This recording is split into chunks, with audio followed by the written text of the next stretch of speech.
My name is Steve Millard. I'm President and CEO of the Greater Akron Chamber. We're so glad so many of you could join us today for what I think is going to be a really interesting discussion with some really smart people about the United States-Mexico-Canada agreement that went into effect on July 1, sort of quietly with everything else that's going on.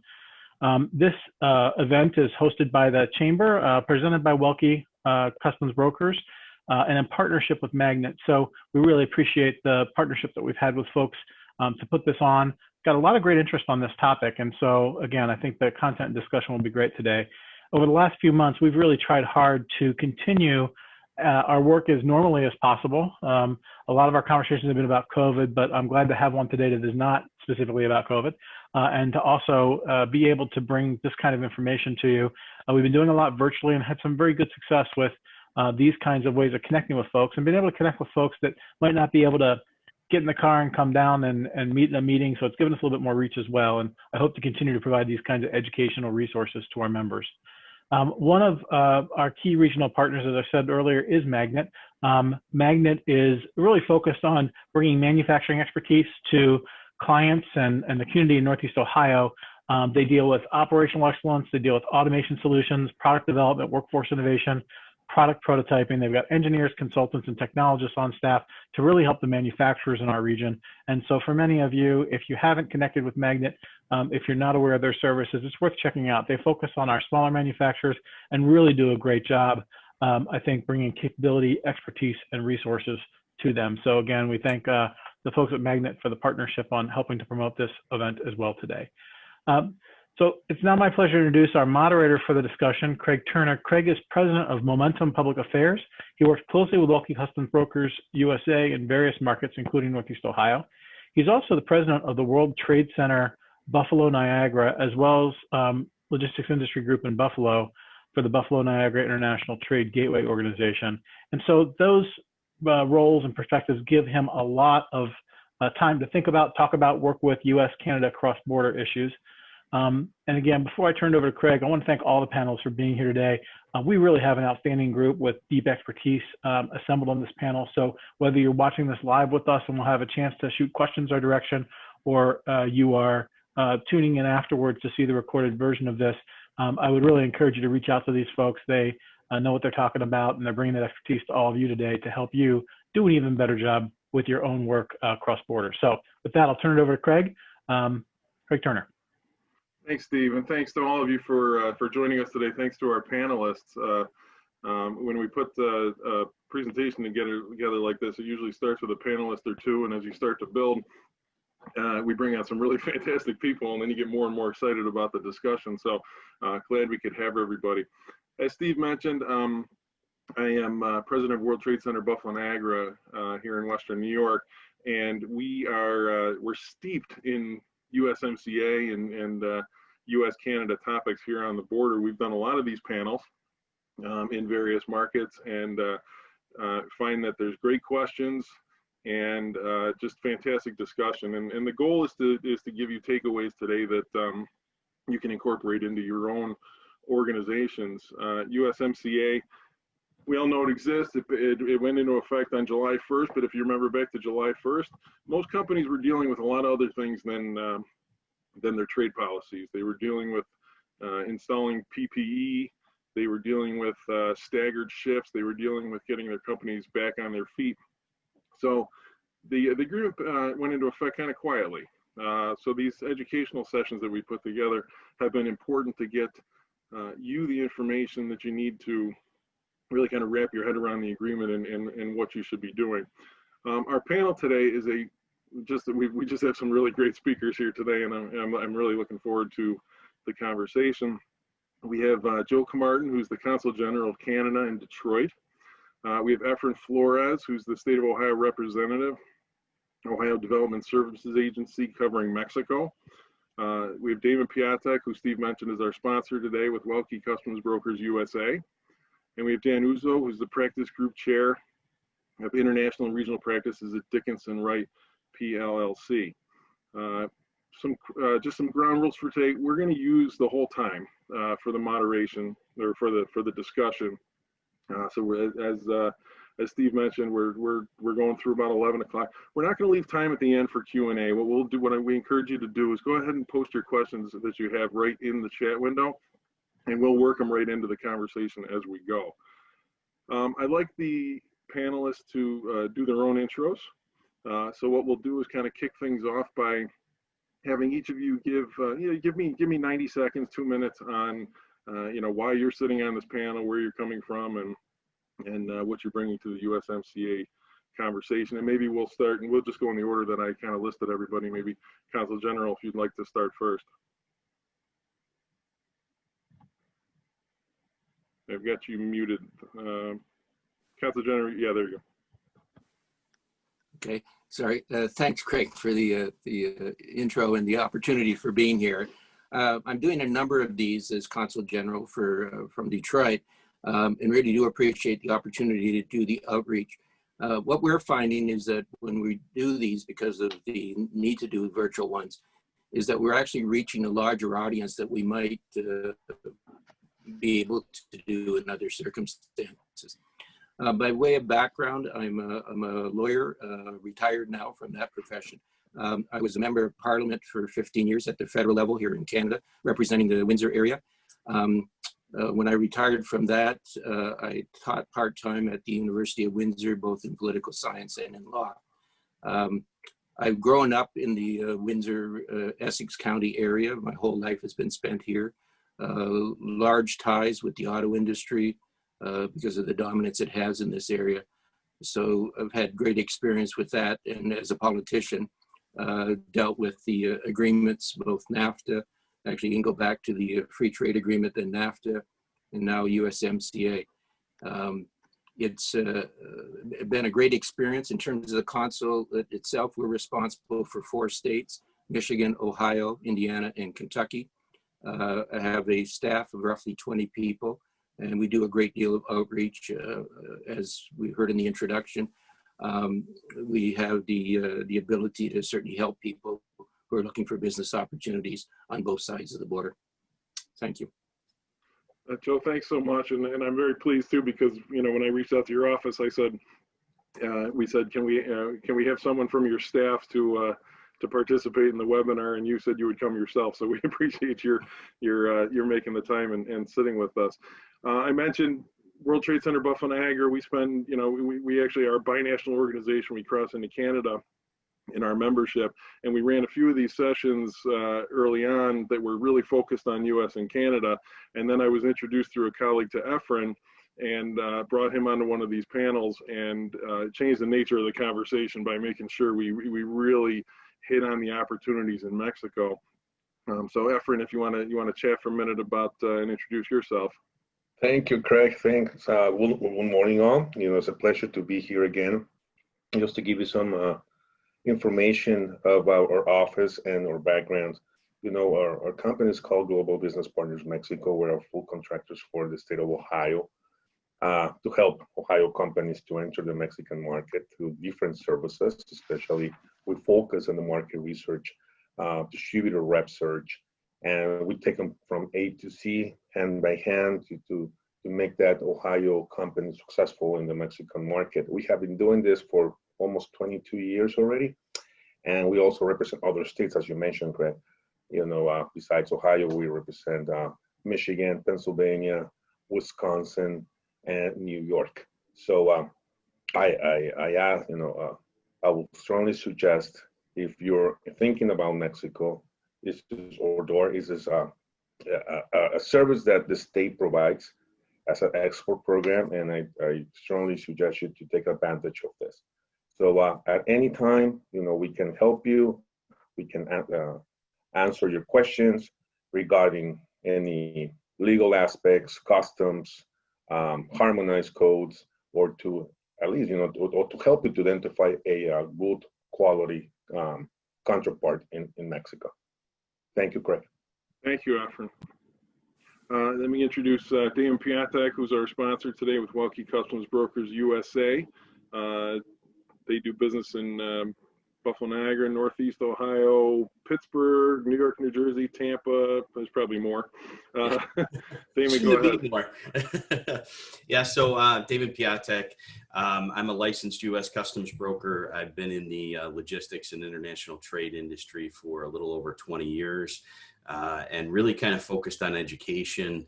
That's what we really like to do with our clients, is make sure that they understand all the opportunities out there. We've been putting on a lot of these programs, really hoping that companies take advantage of the new agreement, because there are changes. So we really want everybody to understand it and understand what their responsibilities are if they're going to claim USMCA on their cargo. Thanks, Damon. And I've been trying to get on a panel with Dan Uzzo for a long time. He's got his panels over here. I got mine over here, and we've been talking for a few years about putting one together. So I'm thrilled to have Dan here as the, in my opinion, the go-to legal expert on trade issues in the Great Lakes region. So Dan, you want to introduce yourself? Yeah, thanks, Craig. Well, I'll just stop there. I mean, let's just go from there. That sounded good enough to me. But as Craig said, I'm an international trade, customs, and transportation attorney. So I help and companies move stuff. I'm based at Dickinson Wright in our Columbus, Ohio office. So I am a Buckeye. I'm originally a 330 kid. I'm from Northeastern Ohio. I've spent most of the last 20 years working with Ohio companies as they've expanded into Canada, working in the U.S. government. I worked in the Canadian government. And our firm, Dickinson Wright, is the only firm with offices in Ohio and in Canada. And so I've spent a lot of time on that. I also head up our North American trade practice. So NAFTA has been part of our DNA for many, many decades now. And in addition to that, what I spend a heck of a lot of my time in is working with companies on that overseas that are locating in Akron or Northeastern Ohio, or going on trade missions down to see Efren and the gang at the Ohio Development Services Agency to Mexico with our companies, teaching the nuts and bolts of blocking and tackling, if you will, of exporting and using trade agreements like NAFTA, now USMCA. I just say we were at all the NAFTA USMCA negotiating rounds. I testified in front of USTR, Canadian Parliament, and we've been working with great folks like Welke and others to get our clients for the last 18 months or so up to speed on what's in this agreement. So I really look forward to conversation today, because just to build off of what Damon said, the time is now. If you haven't got there already, now's the time. You got a very short window to get into compliance, and really look forward to talking today. Thanks, Dan. I appreciate it. Before I jump into the conversation, we got one question that I think Efren kind of fits actually into your bio, and I just want to get it asked right now. Is Efren's group also involved with Mexico manufacturing for export to the U.S.? Yes. We do this kind of export thing from you're asking from Mexico to the U.S.? Mexico to the U.S., yeah. Okay, yeah. We do it in the private sector, not directly from the services that we provide for the states, from the states. But we do that, to any company, Mexican company who is interested to reach the U.S. market. We also help them with different things about logistics. That's why, we're here and try to create synergies with you. And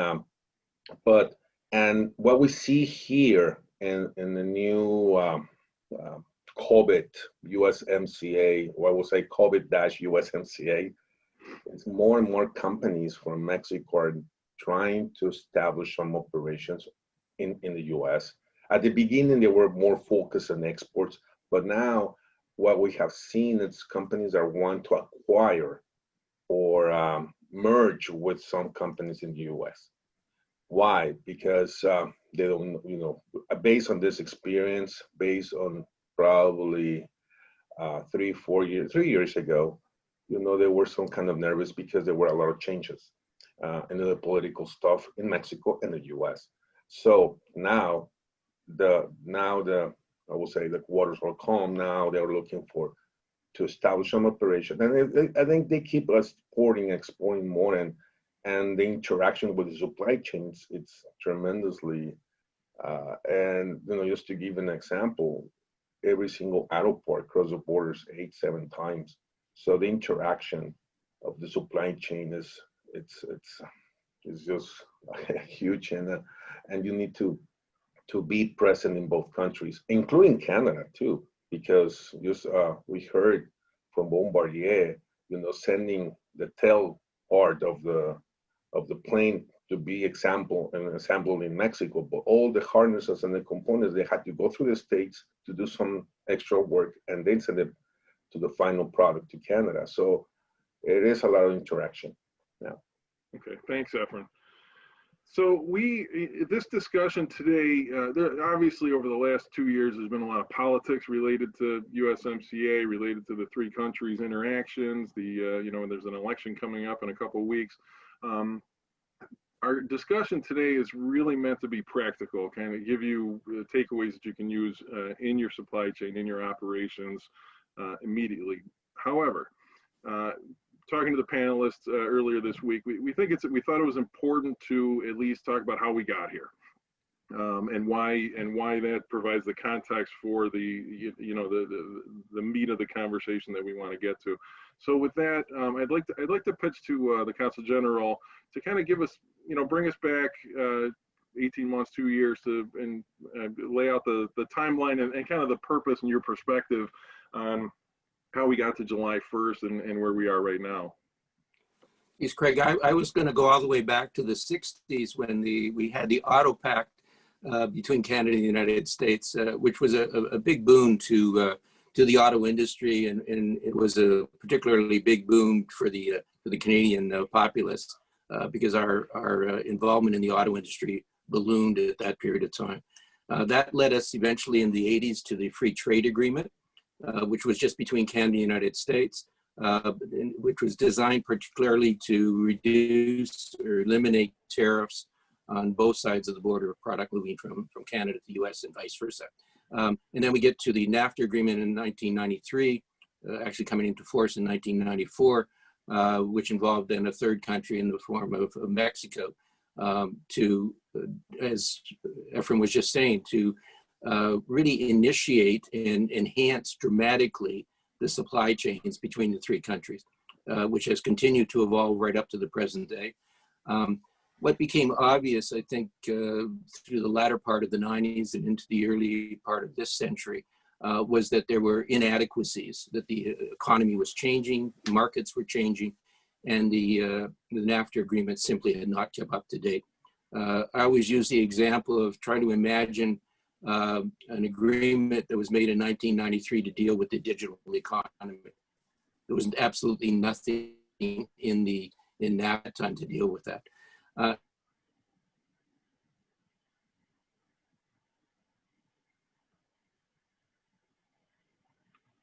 think the Consul General, as you said, about 2.5 years ago now, the U.S. initiated negotiations with Canada and Mexico. It was some tough negotiations. I was listening to one of our negotiators who said, and he's a long-term negotiator for Canada, saying that the negotiations were the toughest he had ever been involved in. I think the end result, in spite of accusations in all three countries that somehow one country or the other did not come out well on this agreement, the reality is, I think most of us objectively looking at it, was that all three countries benefited from it. It was brought up to date, and we'll get into those details in a few minutes. Craig, the other thing I'd like to point out, because I know we're dealing with people in Ohio and Northeast Ohio in particular, is to just mention just what this agreement does in terms of continuing to enhance the trading relationship. Ohio's trade with Canada is, you'd have to add up 8 other countries that you trade with to get the same amount of trade that you have with Canada. 40% of all the trade exports coming out of Ohio come to Canada, and the other 60% is distributed around the world, including with Mexico. So the agreement, I think, has both potential and real opportunities to enhance that trade, to expand it, to tighten it up, and to make sure that those supply chains continue to function as well as they have in the past, if not better into the future. So I think within that context, that's really what we're up to at this point. There are some specific changes in the agreement that I think we should get into in the questions. So let me leave it at that. Okay, thank you, Consul General. Efren, do you want to pick up on that a little bit from Mexico's perspective? Thank you. Right. As the General Counsel mentioned, the supply chain has, has changed a lot since July 1st, and we need to consider that there are some stages. We have been hearing about the changes on the percentage of regional value content. It will eventually go up to 72%, but that is in 3-4 years. So, but at this time, companies in Mexico, they're trying to get new suppliers to comply with the regional value content, and also they're also focusing on the labor value content, as you mentioned. As you know, the USMCA, and for the Mexican side, they had to pay $16 per hour to the employee and the auto sector. So, and because the auto sector is a big thing in Mexico, is one of the running the economy, I will say, and you need to the regional value content must be applied so any car manufacturer, tier 1, tier 2, is able to export to the US or Canada. So at this moment, more companies are looking back and see and ask their suppliers if they comply with regional value content. If not, they will start switching, and that is what is happening right now. There are companies from Europe, Asia, that established operations in Mexico, and they were bringing components from Europe or Asia. Now they're looking for companies in Mexico, the US, and Canada. In the case of Mexico, is kind of strange because now those companies, they're required to have some kind of joint venture with an American company or buy it directly from the US. So I think this time is the part where you need to start thinking. If you are in the auto industry, aerospace is also a must.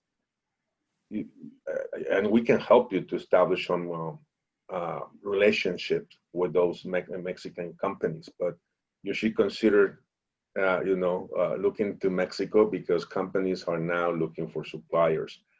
At this moment, I will say, companies in Mexico, they're trying to start operations again. They're running at between 30 to 50%, and they're thinking a little more time to answer about the supply chain.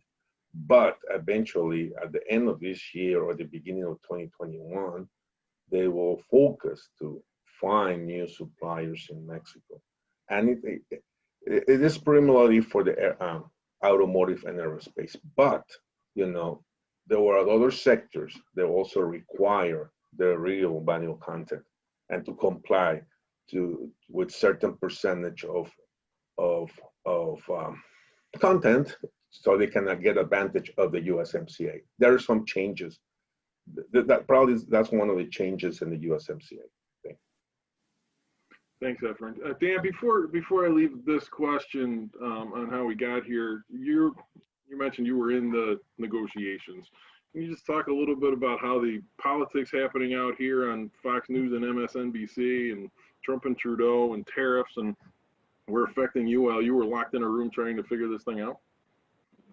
Yeah, well, we were involved, frankly, with all three countries via our clients and auto associations. Government officials do the negotiating, right? But what we do is sit out in the hallway and try to catch them in between. And Mexico actually has an amazing process known as the side room. So Mexico's business community is actually there at the negotiations, and the negotiators come at the end of the day and report back to those representatives. And so we were there as part of our side room and as part of our clients. The U.S. has a formalized process, and Canada's is kind of a hybrid of the two. I actually think the U.S. side, on the U.S. side, the U.S. had a vision, and I think it's really important to think about what we did here, just building off of both the Consul General's and Efren's comments is, the goal was President Trump came into our backyard in northeastern Ohio and elsewhere saying he was going to rip up NAFTA.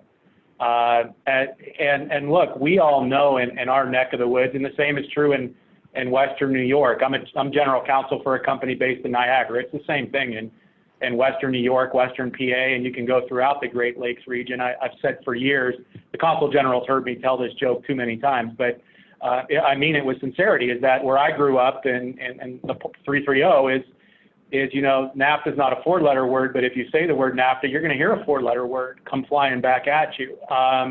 And those folks that have been left behind, and we can all point to companies in our communities that left to go to Mexico. We all grew up with that scenario. At the same time, there were a lot of benefits to ours, particularly those trade numbers with Canada and with Mexico. And so what the Trump administration said, they were going to rip it up. Well, that didn't happen. About 60% of the USMCA actually is about the same as NAFTA or trade agreements that came later. So we put a fresh coat of paint.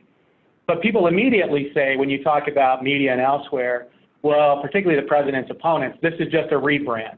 This is President Trump buying a hotel and putting his name on it, right? And that's a mistake, too. And I think that's very dangerous for companies to think that this is just the same as the old NAFTA.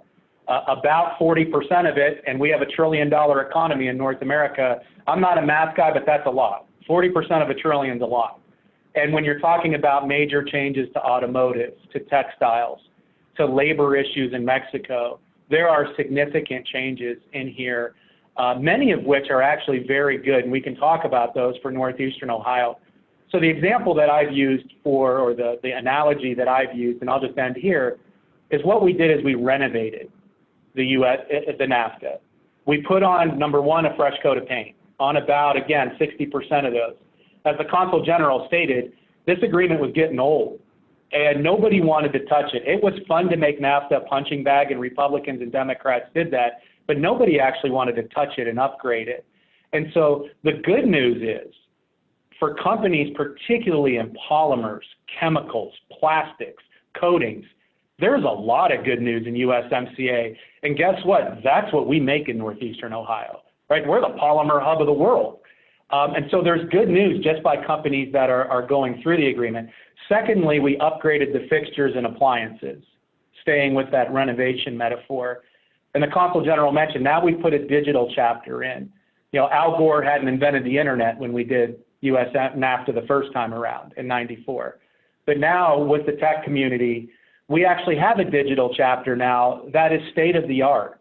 And in a world that's changing and very uncertain, that stability that creates, it makes North America a great place for investment, particularly leveraging opportunities in Mexico. You know, Toronto, the greater Toronto area, has more tech-related jobs in the last 5 years than Silicon Valley, Boston, and Austin combined. I mean, Toronto is the greater Toronto area, Waterloo, even going down to the Windsor region. And when you start looking at the things that we're doing in Akron and Detroit, it kills me to say that as a Buckeye, but they are doing some interesting things in Ann Arbor. But certainly what we're doing here in Columbus on electrification of vehicles and becoming the Silicon Valley of the Midwest, there's an opportunity here in USMCA. And a lot of the work that we did on the border, and Craig, you and I have known each other for a long time, back to the old border wars after 9/11. And a lot of that homework where we've spent 15 years, if not longer now, geez, it's almost 20 years now, working on border issues, where the border actually works quite well in terms of the movement of goods, not so much on people, and we can talk about some of the immigration issues in USMCA, but all of that homework so that when we have a crisis like this pandemic, trade didn't stop between Canada and the United States and Mexico. Trade continues to flow. Actually, truck volumes are pretty much where they were before March right now. We've seen a rebound, and that kept our supply chains moving. All of that's incorporated into the USMCA, but in exchange for that good news, and this is the last part, we had to knock down some walls. And some of those walls are creating a new automotive sector and making sure that, as Efren said, in the old days under NAFTA, 62.5% was your North American-made car. The trajectory that we were on was that was moving into the 40s. In fact, the Trans-Pacific Partnership was trying to get that around 45% of content would need to come from that region. USMCA has bumped that up to 75%.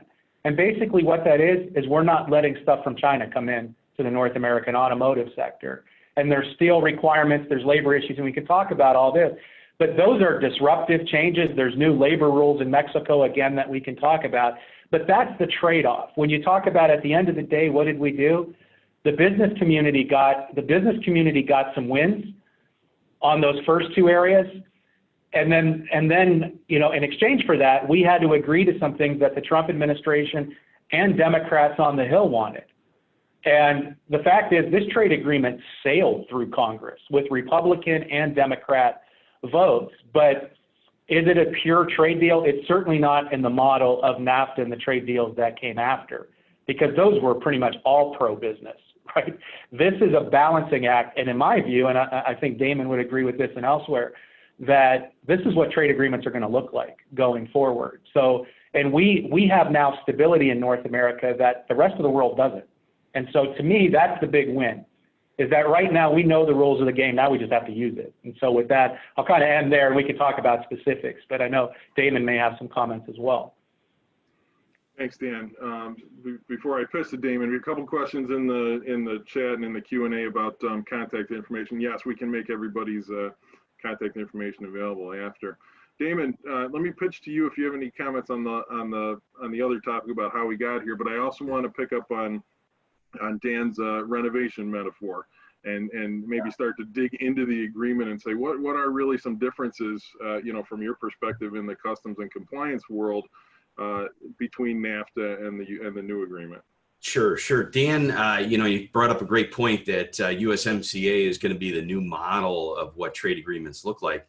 And that was very similar to NAFTA. When NAFTA came out in 95, that was the new model for trade agreements. Everything after that was kind of based on what happened with NAFTA. And again, USMCA is going to be that moving forward. Now, a lot of companies are taking that stance that, oh, my product was NAFTA eligible, it's going to be eligible for USMCA, and we're just going to move forward. We're going to sign the certificate. The certificate has been recreated. The NAFTA certificate isn't valid anymore, so you have to create your own USMCA certificate with all the data points that are required by the agreement. And I've really been urging companies to go through and look at what their products are and how the trade agreement qualifies their products for the agreement. You have to look at it. Dan brought up a very good point. This has changed, and a lot of it has changed. A lot of the focus has been on the automotive sector, and then as the Consul General has mentioned, this has been really driven throughout the past by the automotive sector. So our trade with Canada and Mexico really rode the back of the automotive sector for many, many years. And a lot of other sectors have benefited from that. So it's time to look at what you're doing, what your international trade model is, and then really do the due diligence. I've seen too many trade investigations by customs where they'll say your product qualifies for NAFTA, show us. We have 30 days to comply with a CF-28 or a request for information with U.S. Customs. And, to go through that effort to verify that your product applies through regional value content, through a tariff shift, through, however that agreement applies, or a combination of regional value content and tariff shifts. To do that in a 30-day period sometimes puts the pressure on. You can get an extension to that. And we are seeing more and more investigations into, to see if products are qualified for USMCA when you're actually making that statement when it comes across the border. So getting into the compliance aspect of it, you have to go back to the agreement. You have to look at your tariff code and figure out, is it regional value content? Is it a tariff shift? Or is it a combination of both? And then you really have to do that due diligence to go through and set up your verification before you claim it, because they will ask eventually. Dan, let's go back to you from your perspective too on the legal side. What are the key differences between the two agreements that people should have top of mind? Well, I think Damon just pointed on the number one issue that caused companies to flip out this spring was the realization that the NAFTA certificate of origin no longer exists. So, and what that means is for folks that may not be doing this every day, is the way NAFTA was set up is a company working with their customs broker and counsel would verify their goods and say, we qualify for NAFTA, and then give a certificate to their customer and say, this is and there was one form that everybody filled out, we qualify for NAFTA. And then in a world of supply chains, that would get passed up the line, and that would get passed up, and et cetera, et cetera. So people would just rely on these stacks of paper, essentially, that ultimately became digital, and that's what customs needed. USMCA said, look, I mentioned a moment ago, we went from 62.5% of a North American made vehicle to, in practice, about 44. And part of the reason, how did we do that? Is people were filling out NAFTA certificates of origin without doing the analysis. So people would claim goods when, and it may have been legit. It may just be over the last 15, 20 years, a company that originally did the NAFTA check, all of a sudden has changed that part that used to come from Mexico. It's still coming out of Mexico, but now it's a China-based part. Or, you know, and so supply chains have changed. And so what USMCA did is said, look, we don't care about what form you use anymore. It's not about form, it's about substance. It's not about form, it's about data. Why? Because everything we've done since 9/11 in the customs world, and Canada's done a great job, CBSA, the US Customs, and Mexico Customs, is put data into the system so that the computers in the sky can target that. And so what that means right now is, I guarantee you, I've worked with, it's now in the thousands of companies. Get ready for USMCA. I have yet to find a company that has failed to need to do something. Put another way, every company needs to tweak what they're doing. Most need to transition from NAFTA to USMCA. There are some changes.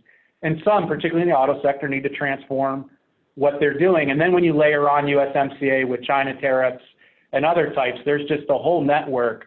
Now, I will say, just to end here, is that it's not just about customs compliance now.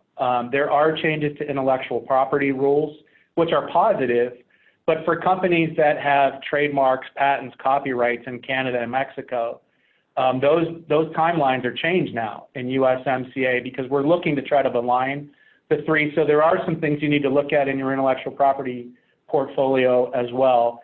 Fortunately, the immigration rules didn't change. That's also a bad news story. The immigration rules didn't change because we're not moving bodies that well between Canada and the United States.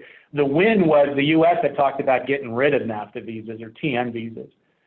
We kept what we had, but there's still a lot of work to do.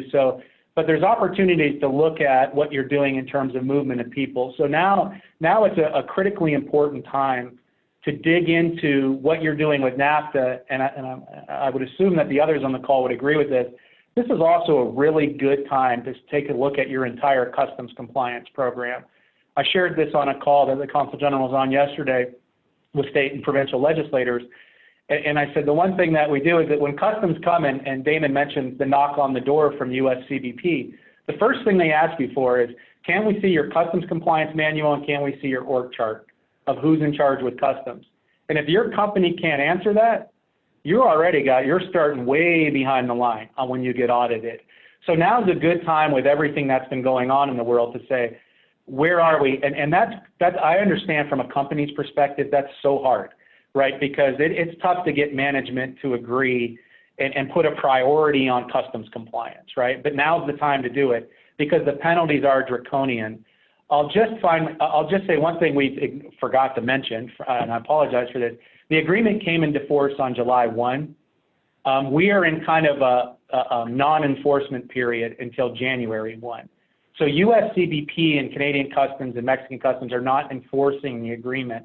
But I think that's lulling companies into some complacency right now, that everybody ramped up. I noticed with us, we got swamped with USMCA in the spring till July 1, then it got quiet. And I guarantee you it's going to get loud again in December and certainly in the first quarter of this year, going into 2021. And part of it, look, as companies, I know most companies are trying to figure out how to keep the lights on right now, right? I've been doing a lot with COVID, so and moving PPE and all those kind of things. But right now is the time to make sure you get in compliance, because just because you haven't had the knock on the door yet Doesn't mean it's not happening. It's because Customs is kind of giving you a slap on the wrist right now. But once January 1 hits, it's enforcement time. And so you have and that's why the Greater Akron Chamber at Magnet and others are showing divine wisdom here and putting on this program, because right now is the time to say, it's almost December, almost the end of the year, let's get in compliance. So, and I'll just leave that there and turn it back to you, Craig. Thanks, Dan. Craig, could I come in for a minute here? Yes, please. I just want to emphasize what Dan just finished with. Certainly everything that I'm hearing for both sides of the border, I don't know about the Mexican side, but on the Canada-US border, Dan's point about either minimal or I'd say almost non-enforcement in terms of compliance has been the reality since July the 1st. But that clearly, the messaging I'm getting from both sides, customs people on both sides, is that they're ramping up to be available and willing and directed to begin the enforcement and demand and insist on compliance, and are prepared to take whatever measures are necessary to enforce compliance as of January the 1st. So for those of our listeners who are in that situation where they're not in compliance now, you've only got about 2.5 months to catch up, because starting the first of the year, enforcement is going to ramp up quite dramatically. Thanks, Counsel General. Before I go to Efren to talk about changes in the agreements from Mexico's perspective, Damon, quick question from the chat. Someone's asking about the new form. Who's responsible for it? Where do you get it? What information goes on it? Sure. So when you're claiming USMCA for a product as a manufacturer or as a supplier, being the shipper or the exporter, you're going to be responsible for making sure that that product meets the agreement to claim the agreement. So when you're exporting it, if a company in Canada is buying something from the United States and you're saying it's USMCA eligible, then the company in the United States that's the manufacturer is going to need to produce that certificate. Likewise, if you're shipping something from Mexico into the United States, then the company in Mexico that's manufacturing it is going to be responsible for that agreement, and to make sure that the verification is done on the product that they're manufacturing or selling. So if you're a distributor and you purchase it from somebody, a product, you're going to have to verify and do your due diligence to make sure that that manufacturer's product that says made in the United States actually applies for USMCA. So it's a deeper dive than just the label, because it could say made in Mexico, made in Canada, made in the United States, which is a totally different process for labeling purposes than qualifying for USMCA. And as far as the form goes, all the data points that are required to be on the form are in the agreement itself.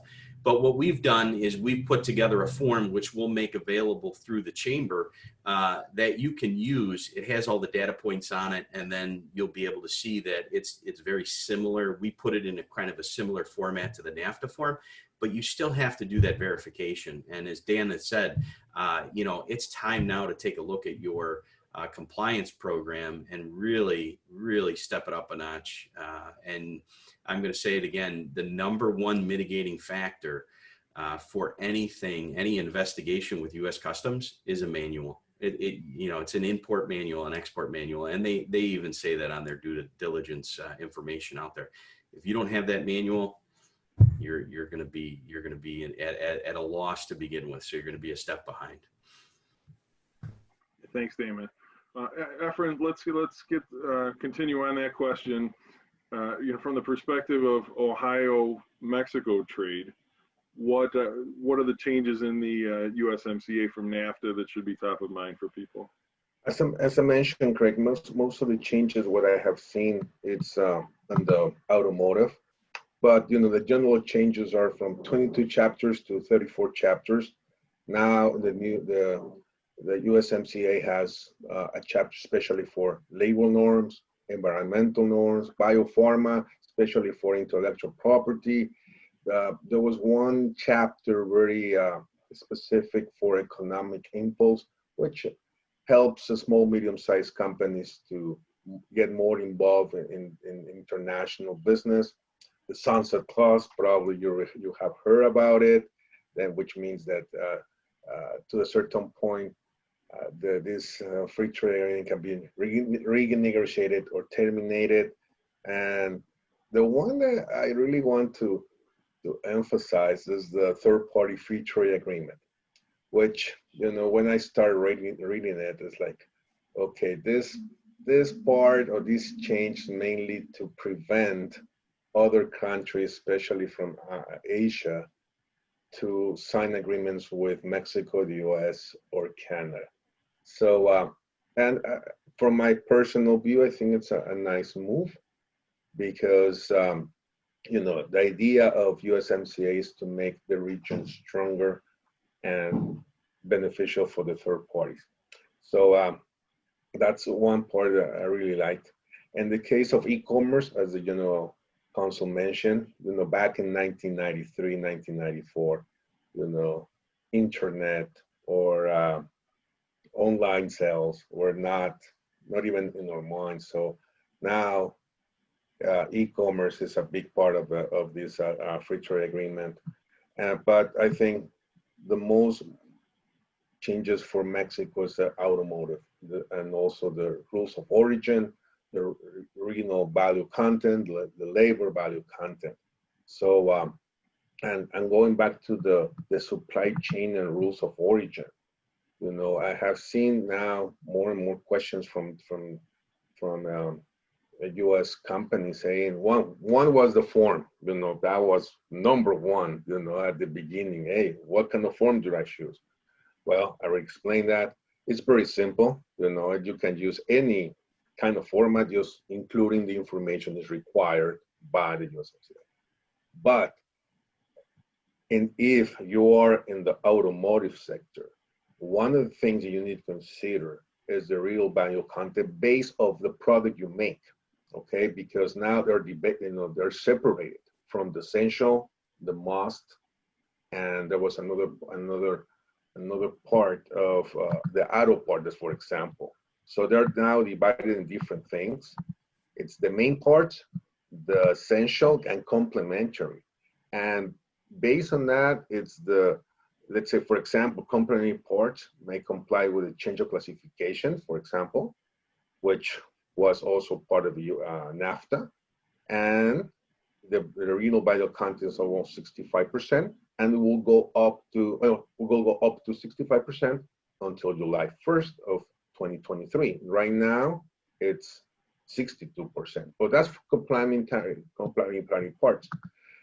For essential parts, we're talking about axles or suspension parts, body parts, engine parts. Right now, when USMCA started, July 1st, 2020, is 66%. And it will go up to 75% of real value content up until July 1st of 2023. So, and all that information is on the agreement and the Appendix 4B if you are in the auto industry. I think most of the changes that we see for Mexico is in the auto industry. Of course, we also got involved in the labor. Now the labor, there was a significant change because now unions are now free to elect, by both their leaders, okay? And they're open to share all the statements on all that. In the case of environmental, it's also a big change for Mexico, but automotive was the locomotive for the changes for Mexico, and I have seen having asked for other companies in the U.S. if they bring components from Europe or Asia and they put something together in the U.S. that will count as a U.S. made, maybe depends of the percentage and also depends of what if there's a change of the harmonized code, basically. Okay, if you bring in, I don't know, a zipper from China and you're making a full purse in the U.S. with U.S. leather and U.S. textile, and you just bring the zipper in from China, of course, it will count as a U.S. made. So it has to have a big significant change of the product from other sources. But and I just want to add, regarding Mexico, I think, and it is a big thing for us, USMCA. It is an agreement that helps them in the Mexican economy, very interacted with the US. 85% of our exports goes to the US. And we also bring a lot of materials, components, and final products from the US. So our economies, including Canada, are interlinked. And it was a nice move to renegotiate this free trade agreement, to put it out, to have an update on this. And now, like I said, Mexican companies are now being forced to be forced from the Mexican authorities to comply with the rules of origin, and also to have a track of every single product they're importing and exporting if they're using raw materials. So I think they will get more and more used to this in January 1st, when it's going to be worse now. But I think the Mexican companies are now in that path of learning curve. Thanks, Efren. I'm going to pull a question out of the Q&A, and it's for either Damon or Dan, whoever wants to take a whack at it. Is the exporter compliance of USMCA qualification on a manufacturer or product level? I'll go ahead and take that. It's on the product level. So the manufacturer could manufacture a number of different products, and each product that they manufacture, you're going to have to go through the verification process, because each tariff classification is going to be mentioned in the agreement, and the requirements for a tariff shift are going to be written out in the agreement. So, and it may exclude, it may say a tariff shift from Chapter 87, but not from any other, a tariff shift from any chapter except for Chapter 87. So you can't, it's not a generalization that we're a U.S. manufacturer, everything we make is USMCA. You have to look at each product, the tariff code for that product that you're shipping, and then go back to the agreement, and it'll tell you how that tariff shift applies, because there may be exclusions. The other part of it is the regional value content. You're going to have to go through the calculation. Similar to NAFTA, there's two different calculations you can use. You have to decide which calculation you're using, and then apply that with all of the requirements under that calculation to see if your product meets the regional value content requirements for your product. So generally speaking, you have three ways to apply for USMCA. You have regional value content, a tariff shift, and then a combination of both. But you have to look at the specifics of each individual product because they're going to vary depending on the product and the tariff classification of that product. Hopefully I didn't leave anything out. Dan, you can let me know if I did okay. Not only did you not leave anything out, you answered the other two questions that are in the chat as well, too, that you didn't even know existed. So that's perfect.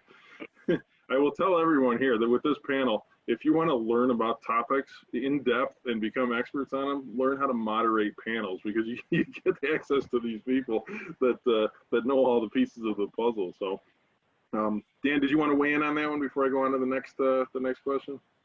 No, I think Damon hit it. The one thing I'll say is I do notice in the questions and is this issue of who's responsible for knowing what this is, or for certifying and record keeping. The reality is, under USMCA, it's everybody that touches the product. And so, you need to know what's coming. The way that I look at it is it's very simple. You need to tell me what's coming into your shipping dock, right? If it's coming in from overseas, if it's not, unless you know 100% that thing was made in the USA or wholly in Canada and Mexico, and those are very few things these days, you need to know what that is, the HTS US code for it, and the value. And then whatever you do to it in your facility, and then when it goes out the other door, you need to know what that HTS US code, the value, and the country of origin is. And that's what we can help you do, and Damon and customs brokers, et cetera, is help you figure out what those codes are. You know, a lot of the big shippers, the UPSs of the world, FedEx, et cetera, have made that so easy right now that people don't know what their codes are. But that's the entire way that the USMCA system works, is you have to know what those codes are, because we have to certify that and make sure that's originating. But as Efren said, when you get into the auto sector, it's even more complicated, because there's general rules for pieces and parts, and then you go through and you say, well, if it falls into a core part, one of those main parts, we have to make sure it hits 75%. If it's a principal part, 70%. Complementary part, 65%, which we didn't have to do under NAFTA. NAFTA, we just kind of had to know around 60% or 50%. And we don't really care what the rest is, right? We just need to know what the number is, right? But now we actually have to know everything that's in it. And that's a sea change. And I think that's where, you know, particularly if you're in the intermediate stage of a supply chain, that's what's going to be different for you, because you're used to getting the certificate of origin, kind of copying it and issuing it out. You have to do some things differently now. And the reality is, and I see this in the questions, is what's happening in the marketplace right now is all of your customers are asking you for that information. So people are saying, do I have to give them that information? The reality is that's less of a legal question than it is a business question. If you can't give it to your customer, they may not be your customer much longer, right? So you're going to need, and so a lot of the big, I know, automotive companies and elsewhere, and I can tell you we set some of these up. They've created websites, and they're sending those out to their customers, asking people to log on, enter the data, and now we're seeing that with labor value content in the auto sector. So I'll just leave it there. But that to me is the additional piece of it. You need to know. You can't have willful blindness anymore. Thanks, Dan. Let me come back to the Consul General here. I'm going to pick up on something Dan said, where you said you've worked with thousands of companies, and every single one of them needed to do something. Having to do something isn't as easy as it sounds when your sales are down 50% and your shifts are staggered, and there's a lot of other things that you need to be worried about. But January 1st is coming. So, Consul General, when companies are coming to your office looking for answers, how are you advising them on what they should be paying attention to, how they should be looking at what's coming up for them? Well, we're caught in the situation where our staff are not equipped to go into the kind of processes that Dan and Damon are able to do from their expertise, and obviously Efren's in the same situation. I mean, we're hearing a lot about what it's costing, both in terms of additional staff that some of the companies have to bring on, or hire outside expertise. So we're hearing that on a regular basis, but it's the reality of the need to comply. I think we're hearing, if I can put it this way, the complaints are primarily coming from the tier 2 and 3 levels. Smaller companies who just don't have that staffing on site and are having to buy the services outside. But our consulate is just not equipped to be able to give advice in that regard. Let's go to Damon first. Damon, companies are coming to you, and your clients, your customers are coming to you and saying, what should I be doing? And actually, it reflects a couple of the questions that just came in too. How are you? Your initial sit down with somebody, when you sit down with them for the first 15 minutes, how are you advising them to wrap their head around what they need to be doing right now? Yeah, and Dan said it earlier, it's time to take a look at your supply chain. And when he was answering the last question, he said, you got to understand what's coming in your door, your receiving door, and how you're affecting it and how it's going out your shipping door. Never before have we been in a time period in international trade when understanding where you're getting your product and what's involved to what you're doing to it out the door has connected your imports and your exports. You have to have a clear picture of everything that's going on. And it's really time to take stock of that, especially with this agreement. There's a lot of opportunity for companies that may have not been taking advantage of NAFTA in the past, that they can now look at this agreement and their product and say, hey, we could take advantage of this. We could take advantage in the automotive industry because the regional value content requirement is so high. Can we now take our product and sell it in that sector? Have we not done that before? It's really kind of taking stock of what you have and looking for the opportunities that are in the agreement. It's going to be an undertaking to look at each product you have and make sure that it qualifies, definitely. But it's going to be worthwhile in the end. And it's not as costly as you may think, and it's not as time consuming as you may think to do these, unless you get into the complicated product of, yes, we're building an airplane. You know, then you're going to have to really sit down and go through it. But most products aren't that difficult to qualify for the agreement. And you know, when you're getting into more complex products, the more complex your product is, the more complex your regional value content is, the more complex your qualification is going to be. But you really got to go back to the agreement. So before you make a judgment and say, oh, this is too difficult, you really have to get a copy of the agreement, sit down with a customs broker, sit down with your trade attorney, and look at what your product is. But it's making sure that it's classified properly to begin with so that you can take advantage of the product. So that's where it really starts. And that's where we start to talk about, you know, tariff classification first. But don't think it's too big and scary, because most of the time it's not. And you talked about, you know, even the internal challenges of getting your management to focus on this. Well, how are you advising that companies actually get started with what they would need to do with January 1st coming up? Yeah, well, that's a great question, and I think just to build off of all of the comments is, you know, we have a kit that we developed, and you know, most of the time the calls are coming in from our clients now or folks that have sent them our way because they're getting those questions from their customers, right? And all of a sudden it's become clear that they need to do something. Just on Damon's point, you know, I was on the line not that long ago with a chemical distributor, and look, chemicals were tricky under NAFTA to move. We used to have to trace the molecule, right? Now USMCA has made it tremendously easy, and so, but this company came kicking and screaming, like they wanted the business folks on the call wanted nothing to do with me during this conversation, and I'm used to that. I'm a lawyer; nobody wants to hear me anyway. But the reality is the next day I got a call from one of the purchasing guys and said, you know, that little change in that agreement is going to save us $14 million a year. And so I don't actually think there's a lot of front end time that companies need to do in terms of figuring it out. That's what we're here for, and it's actually pretty cost effective. But what we usually need is the information.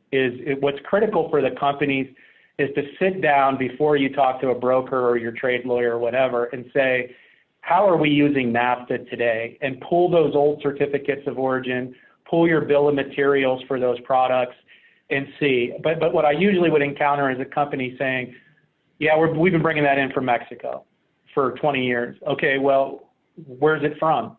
You know, we're bringing in brake pad shocks and some wiring from Mexico. Well, where's that from? I don't know. We have a certificate of origin. And I would say, well, what's in the shock? Where's that stuff coming from? What's in the brake pad? Where's that all? And because people didn't know, and that's where there's this extra step now required under USMCA. I do notice that there's some questions. I will say to some people, like some resellers and also folks that are using low value shipments, de minimis, there have been some changes in those rules in USMCA. So if you're bringing stuff in and immediately sending it back out, we've tightened some of the rules around that, but we've also made it easier in North America to move low-value shipments, so less than $800 in the U.S., different thresholds in Canada and Mexico now. So what I've found is actually a lot of the companies that'll take that first 90 minutes to sit down with us and say, here's what we do, here's our records, you go figure it out, they actually find a lot of benefit in this agreement. And the real benefit's going to come after January 1, because they're not going to be dealing with customs verifications and audits, because they put that, you know, it's the usual ounce of prevention, pound of the cure, right?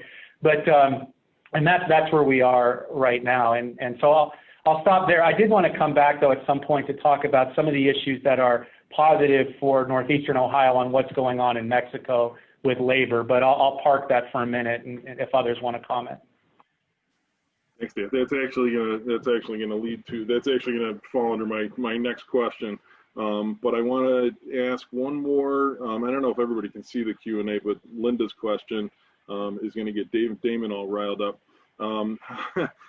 Linda's concerned about the larger freight companies being able to certify under USMCA without knowing all the pieces of the puzzle. We're talking about knowing where everything is all along the supply chain. Damon, can you talk about that a little bit?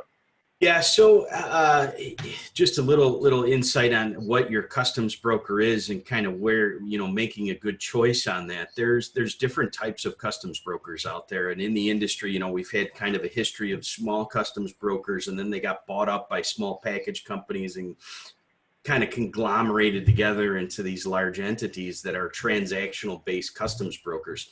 They don't really worry about what's on the paperwork. They treat customs as part of your supply chain. They just want to make sure that they can get it across the border to meet their time-sensitive needs with their packages. And they're very good package companies. They treat customs kind of the same way. So they say, okay, I'm going to take this data that you presented to me that you're responsible for as the importer, and we're just going to transmit it to customs. So you really need to find partners that are going to, compliance. Customs brokerage is really part of your compliance program. It's not really part of your supply chain. So there's education in the industry that's going out there to kind of change that mentality, shift, kind of make that paradigm shift. So your FedEx and UPS, just because they were mentioned, you have other ones, DHL, they're customs brokers. You have many other freight companies that do customs brokerage. They're going to look at it. It's your responsibility to make those decisions and to supply the certificate. And if you say that it's qualified, it's not their responsibility to verify. Thanks, Damon. I want to get into my next question, which is my favorite question with being a representative of World Trade Center. And I'll do a quick note here. There is no World Trade Center. Well, there's 300 World Trade Centers around the world. There's no World Trade Center in Ohio. So I know there's lots of conversations about making that happen, and I hope it does at some point, and I'd love to be involved with it if it does. But, as far as, being a representative of the World Trade Center organization, we like trade. So my last question is where's the opportunity here? Damon kind of touched on it a little bit, for Northeast Ohio companies that may never have considered exporting to Canada or doing business with Canada or Mexico. Let's talk a little bit about how USMCA, the new agreement, really opens up those opportunities and what they are. Dan kind of touched on it too there, but let me start with Efren in Mexico just to kind of get this going. We'll go Efren and then the Consul General. We'll get Mexico and then Canada as far as what real opportunities does this open? That's as I mentioned, Craig. Now the opportunities here in Mexico is companies in the aero sector, aerospace, plastics, chemicals, energy. Now looking for new suppliers. The supply chain will change a lot. Companies were before USMCA, they were bringing components from Asia, mainly Europe for automotive parts. But now they're thinking to comply with the regional value content and to export the final product to US and Canada. They need to change the supply chain, and they had to comply with it. So that's the opportunities here. So, and what I have seen lately, it's companies in Mexico asking us to see, okay, what do you have? What kind of, what you can send to us? For example, I have a supply event with Volkswagen at the end of this month, because they're going to present the parts they're now looking to buy from the region. Of course, they're going to focus more in Mexico, but they also say, hey, we want US companies to supply these certain parts, certain services to us because we're not able to, or to bring in accessible price. So that's the opportunities. And now, based on that, for example, Dan mentioned about paints, coatings. It's also a big opportunity in Mexico. We already got a lot of American products. We love to buy American products. We consider Chinese as an option for to use it and throw it away. But if we want to have a high quality product that will last forever, we will think about the American product. So that's a lot of opportunities. I know there's a lot of changes, and I have seen it in the chat say, hey, probably my business will not survive because I had to invest in different things about the USMCA and to know more about it. It is a learning curve. We survived with Nafta. Now there's a lot of changes. It's just to know the rules of the game. It's basically it. And but you think about the opportunities that we have. So if you were not thinking about Mexico or Canada to export your products because probably your local market was okay, but hey, I think you will need to increase your possibilities selling out overseas, and Mexico is an option. And we're here to help you. You're not going to be by yourself. We're going to help you to identify those opportunities. If you need a local presence, we will help you to identify a distributor or a representative or end user, so you can talk to them directly. I know there's sometimes questions about the language. Most of the companies in Mexico they have a pretty good English speakers. You can communicate. It's just take the advantage of this, and the opportunities are going to be there. I'll have to be honest with you. This will start next year, 2021, and we're just we're trying to finish 2020 with all the problems we have experienced throughout the year. But the real thing will start next year at the beginning of the first quarter, and we will see the actual things what this USMCA was for. Excellent, thanks, Efrain. Consul General, same question to you. Why, companies in Northeast Ohio that are not doing business with Canada right now, how does this open doors for them? Well, I think they're just caught up right across the continent in terms of opportunities, even within the United States. I mean, the reality is there is a product coming in from Asia and Europe that will no longer meet the requirements. You'll no longer be in compliant if that's the source. And so those sources have to be replaced by companies in one of the three countries to do that. And certainly Canada is one of those three. So there's any number of opportunities.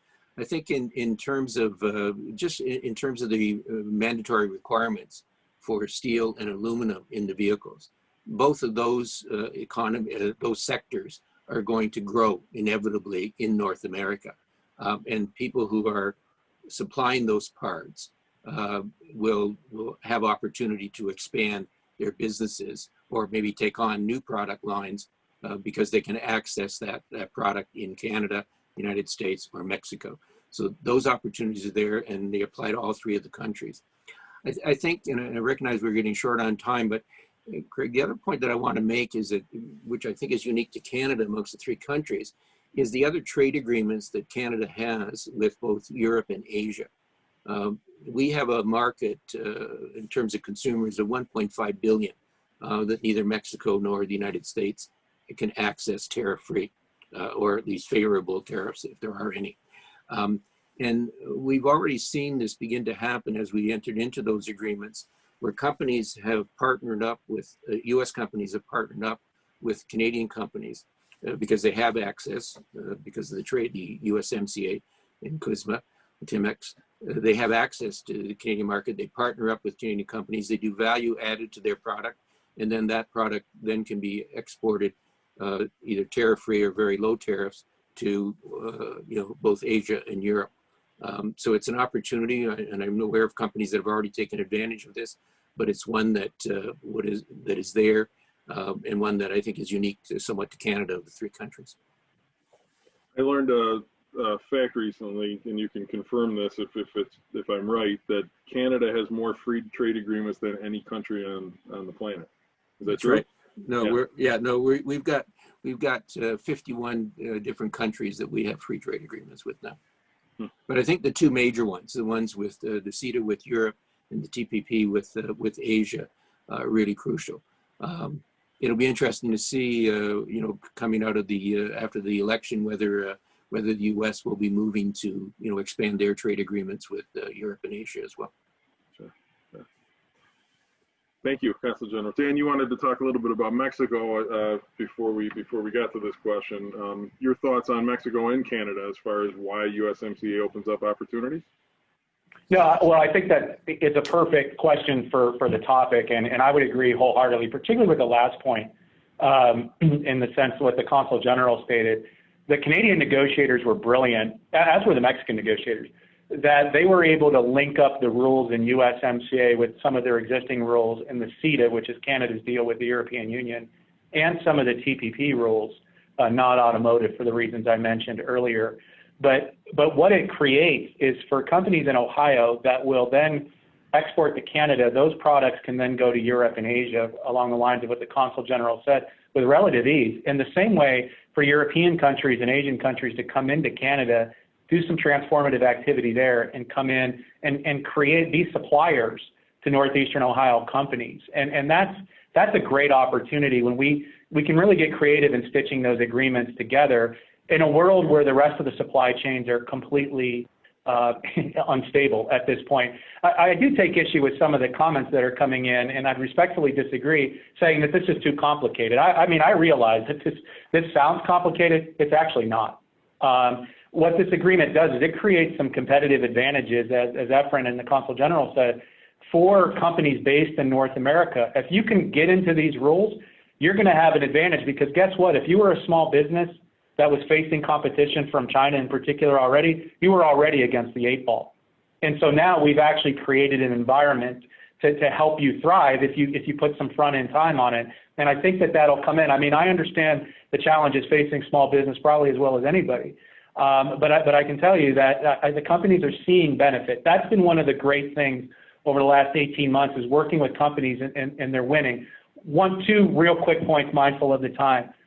The issue in USMCA that will dominate the discussion for the next 3 to 5 years are the labor changes in Mexico. And Efren touched on this. This was already happening before USMCA. Mexico passed constitutional reform to allow greater unionization in Mexico, and then it kind of sat. What the Democrats in Congress and the Trump administration did, with support from Canada, was said, we're going to enforce that domestic law using USMCA. So now, over the next 3 years, Mexico will have rapid unionization. Mexico has unions, but not the kind that we have in the U.S. and Canada. And we're talking about a review of 600,000 collective bargaining agreements. 1 million labor claims have to be resolved over the next 3 years. And AFL-CIO apparently has about 600 organizers ready to go and start unionizing Mexico-based facilities. So I will note that a lot of our companies that have operations in Mexico are getting questionnaires right now, a scorecard that says, if you have operations in Mexico, please fill this out. That's some of our great friends at the Mexican Chamber created this to help companies out. I do caution about filling that out without legal counsel, because you're making legal representation in that document and there's no confidentiality. So if you get one of those, you want to talk to your lawyer before you fill that out, because it says it's confidential. It ain't. Trust me on that.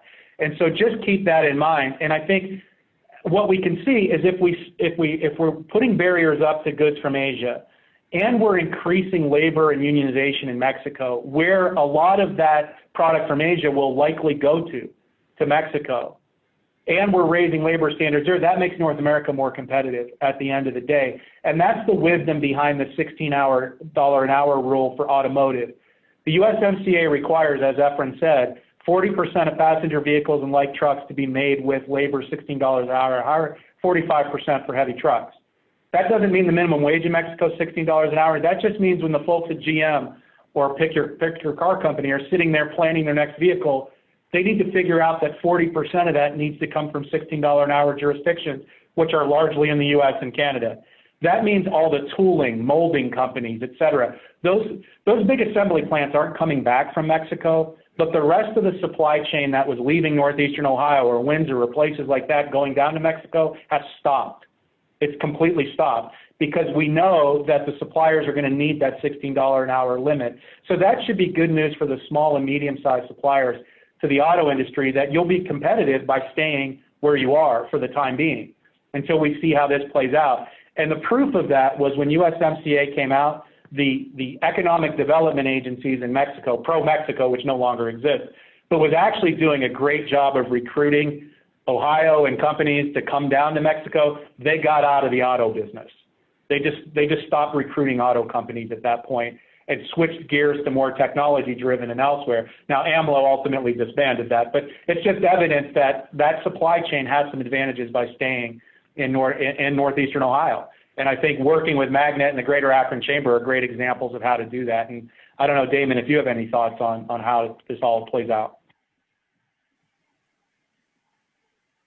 Yeah, I agree with you on that, Dan. It's going to open up so many opportunities between the three countries, and it really was important to update NAFTA. It was getting old, and it needed to be done in the fact that it's going to push the onshoring of manufacturing. The Trump administration, not that I'm agreeing with them on everything, but the Trump administration worked very hard to bring manufacturing back to North America with this agreement. And that's really what it's poised to do, is bring it back to North America. We saw NAFTA lift these three countries as far as their GDP, all three countries, from when you could see, if you look at the GDP of Canada, Mexico, and the United States before NAFTA and then after NAFTA, it was growth. Those three countries benefited tremendously from that trade agreement. You're going to see the same thing with USMCA. It's going to push the GDPs of Canada, Mexico, and the United States moving forward with this agreement. So yeah, I definitely agree with you. And Dan, I agree with you on the, this isn't more taxing than any other trade agreement was. So if you were signing up and taking advantage of NAFTA, this isn't going to be any more taxing than NAFTA was on small businesses and medium-sized businesses. The requirements to do your due diligence and make sure your products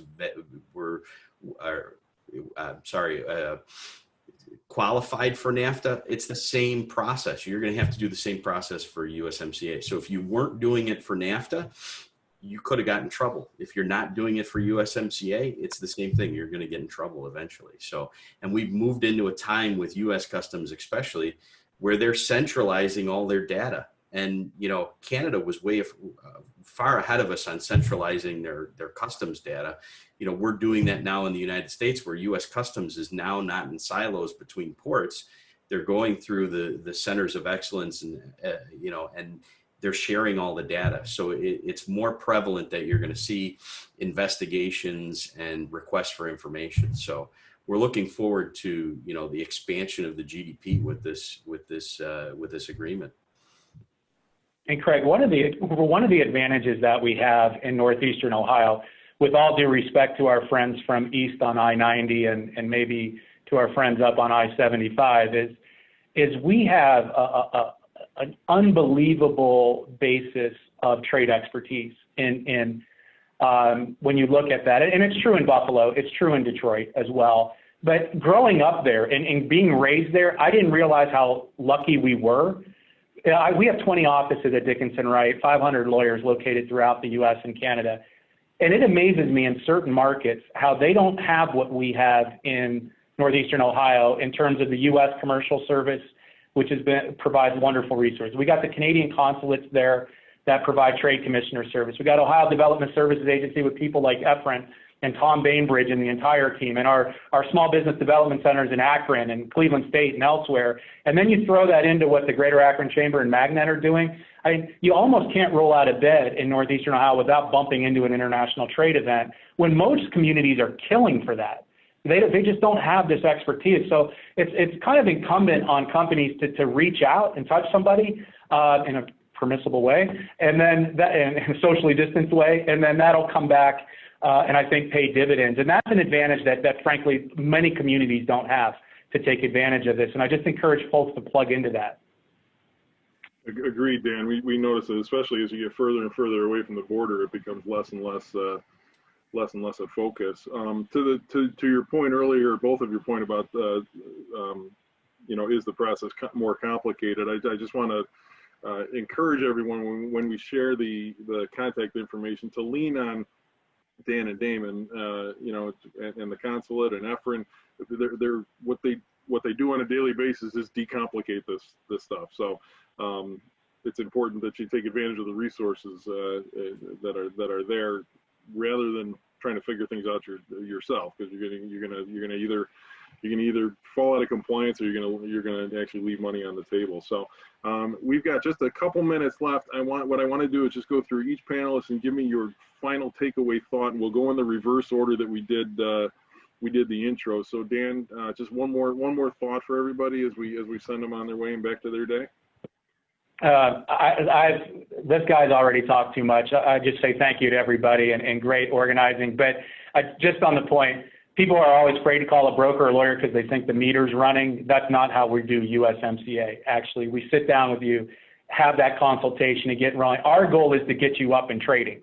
We don't make money by you getting caught up in compliance. We actually make a living by you up running and trading and benefiting from the agreement. So if you need it, we're here. Please reach out. And so thank you for your time today.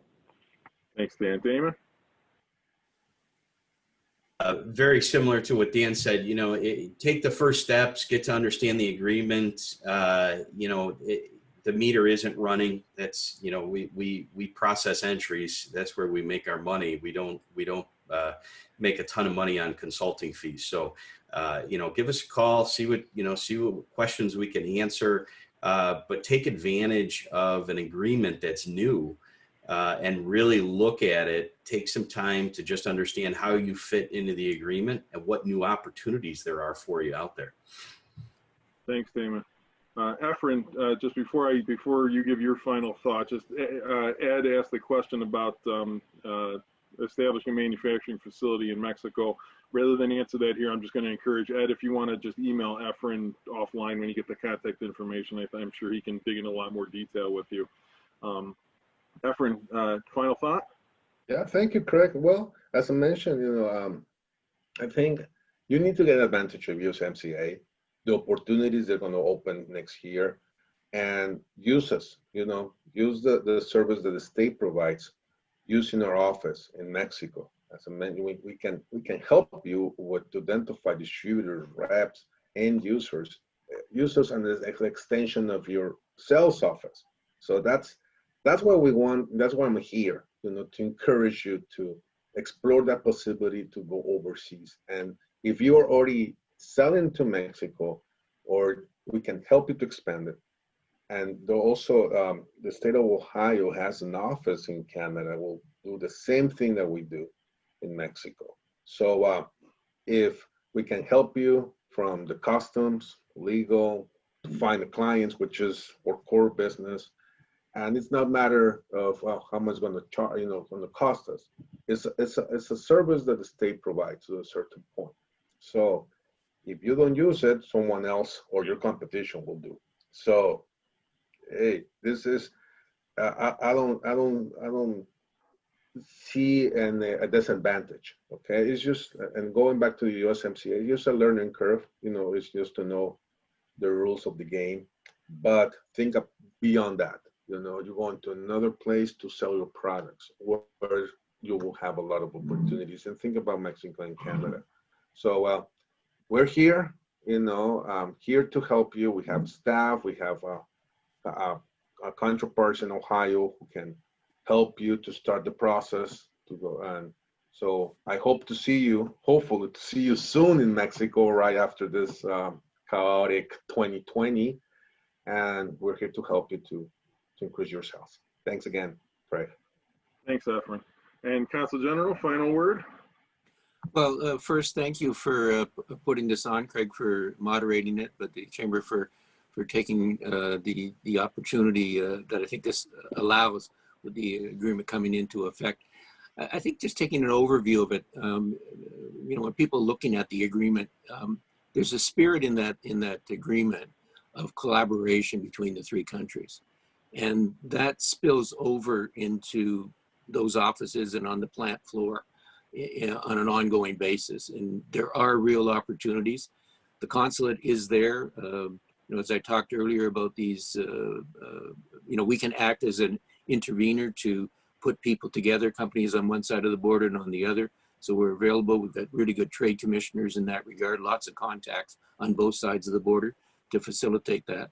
But I encourage the audience to be thinking of the opportunities. There's a real potential for growth here, for expansion in the auto sector in particular, and we're there to help with it. So again, thank you very much for having me. Thank you, Consul General. Thank you, everyone, for attending today. I will double up on everything and offer our World Trade Center services. You know, our network around the world, but especially in North America, is very strong, and pretty much no matter what market you're looking at or you get an inquiry from, we have an office there, and we have partners and colleagues. So we can, you know, well, I'll include our information as well, and we can help make contacts for you too. So thank you to the panelists for a great conversation. This is, if we were in person, I would ask for a round of applause, but we'll do that virtually. Thank you to the Greater Akron Chamber and to Steve Millard for hosting. Thanks to Magnet and Wealthy Customs Brokers USA for their support for the program and for sponsoring this important issue. I want a special thanks for Sarah and Anna from the Greater Akron Chamber, who were behind the scenes doing all the tech, which made it very fluid for us and easy to get the questions answered and everything. So you always have the machine making it work, and so special thanks to them for a great program. And with that, we will be following up. A question was asked earlier about the recording. The session has been recorded. It'll be posted and available for participants to share with their teams. And other than that, we will have all the contact information. Please, please, please use these resources. Don't try and go it alone as you dig into, you know, how your company can benefit from USMCA. Just I want to just add one more thing and say thanks again to all our panelists. Thanks to Welke and Magnet.